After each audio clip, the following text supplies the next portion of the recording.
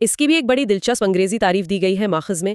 Any question suggesting the answer which the person putting it wishes or expects to receive. جی any question suggesting the answer which the person putting it wishes or expects to receive. اس کا اردو مفہوم یہ ہے کہ ایسا سوال جس کے اندر ہی وہ جواب چھپا ہو جو سوال پوچھنے والا اگلوانا چاہتا ہے. مثلاً وکیل یہ نہیں پوچھے گا کہ آپ شام 5 بجے کہاں تھے، وہ سیدھا وار کرے گا. وہ کہے گا کہ کیا یہ درست ہے کہ آپ شام 5 بجے فلاں مسجد کے باہر موجود تھے. اور سب سے اہم بات یہ ہے کہ ایسے لیڈنگ سوالات ابتدائی بیان میں سختی سے منع ہیں، کیونکہ وہاں تو وکیل اپنے ہی گواہ سے وہ سب بلوا لے گا جو وہ چاہتا ہے. لیکن جرح کے دوران مخالف وکیل کو یہ لیڈنگ سوالات پوچھنے کی کھلی اور مکمل چھوٹ ہوتی ہے. اس فرق کو اگر ایک تشبیہ سے سمجھا جائے تو یہ کچھ یوں ہے کہ ابتدائی بیان میں گواہ کو ایک خالی کینوس دے دیا جاتا ہے کہ لو بھائی جو رنگ بھرنے بھرو اور اپنی کہانی سناؤ. لیکن جب جرح کی باری آتی ہے تو مخالف وکیل اسے کینوس نہیں دیتا، وہ اسے ایک تاریک بھول بھلیا میں دھکیل دیتا ہے. ایک ہی راستہ ہوتا ہے اور وہ راستہ سیدھا وکیل کے بچھائے ہوئے جال کی طرف جاتا ہے. اور یہی وہ مقام ہے جہاں انصاف کی فراہمی میں ایک وکیل کی مہارت سامنے آتی ہے. جج خود اتر کر تفتیش تو نہیں کرتا نا. جیسے خرچہ نفقہ یا مینٹیننس کیس کی مثال لے لیں. ہاں وہ بہترین مثال ہے. فرض کریں ایک شوہر عدالت میں پھٹے پرانے کپڑے پہن کر آتا ہے، بالکل غریبانہ حلیے میں، اور رو کر کہتا ہے کہ جج صاحب میں تو بچے کو ماہانہ 5,000 بھی نہیں دے سکتا. اب جج کی آنکھوں پر تو انصاف کی پٹی بندی ہے، وہ تو ثبوت دیکھے گا نا. ہاں جج کو کیا معلوم کہ یہ غریب نظر آنے والا شخص عدالت کے باہر ایک چمچماتی لینڈ کروزر یعنی پراڈو میں آتا ہے اور روزانہ کا ہزاروں روپے کا فیول اڑاتا ہے. تو یہاں وکیل کا کمال آتا ہے. اگر عورت کا وکیل جرح کے دوران لیڈنگ سوالات کے ذریعے اس پر وار نہ کرے اور پوچھے نا کہ کیا یہ درست ہے کہ آپ کے نام پر فلاں ماڈل کی پراڈو رجسٹرڈ ہے، ہاں، اور یہ کہ کیا یہ درست ہے کہ آپ کا فلاں بینک میں اتنا بیلنس ہے، اگر وکیل یہ سچائی کھینچ کر باہر نہیں لائے گا تو جج اس شخص کو غریب ہی سمجھے گا. لیکن اس ہتھیار کا ایک بہت تاریک پہلو بھی ہے. جرح دو دھاری تلوار ہے. اگر ایک وکیل کو یہ نہ پتا ہو کہ اسے کب خاموش ہونا ہے تو یہ تلوار اس کے اپنے ہی کیس کا گلا کاٹ سکتی ہے. بالکل صحیح کہا. مشہور قانونی ماہر ایرونگ ینگر کے 10 کمانڈمنٹس آف کراس ایگزامینیشن اور 9 پیجن ہولز بہت معروف ہیں. ان سب کا بنیادی سبق ایک ہی ہے کہ جانوں کے کب رکنا ہے. وہ ناک کاٹنے والے کیس کی جو مثال ہے نا، وہ اسٹریٹجک غلطی کی اتنی کلاسک مثال ہے کہ سن کر حیرت ہوتی ہے. جی وہ فٹ بال میچ والا جھگڑا. ہاں وہ ایک فٹ بال میچ کے دوران جھگڑا ہوا تھا اور ایک شخص نے دوسرے کی ناک کاٹ لی تو ایک چشمدید گواہ عدالت میں پیش ہوا. اب وکیل نے اس پر جرح شروع کی اور وکیل نے پوچھا کہ بھائی تم اس وقت کیا کر رہے تھے. بالکل. اور گواہ نے جواب دیا کہ میں تو پرندے دیکھ رہا تھا، یعنی برڈ واچنگ کر رہا تھا. تو ظاہر ہے وکیل نے اگلا سوال کیا کہ مطلب تمہاری پیٹھ میچ کی طرف تھی نا. ہاں، اور گواہ نے اقرار کر لیا کہ جی ہاں میری پیٹھ میچ کی طرف تھی. بس اب یہاں وکیل کو خاموش ہو جانا چاہیے تھا. ہاں بالکل. اسے اپنا بریف کیس بند کرنا چاہیے تھا اور آرام سے بیٹھ جانا چاہیے تھا. اس نے ثابت کر دیا تھا نا کہ گواہ نے وہ واقعہ دیکھا ہی نہیں. لیکن وکیل پر تو جیسے اپنی قابلیت ثابت کرنے کا بھوت سوار تھا. ہاں اس نے حماقت کرتے ہوئے ایک انتہائی فالتو سوال پوچھ لیا. وہ سوال کہ پھر تمہیں کیسے پتا کہ اس نے ناک کاٹی ہے؟ بالکل. اور اس ایک فالتو سوال نے سارا کیس تباہ کر دیا.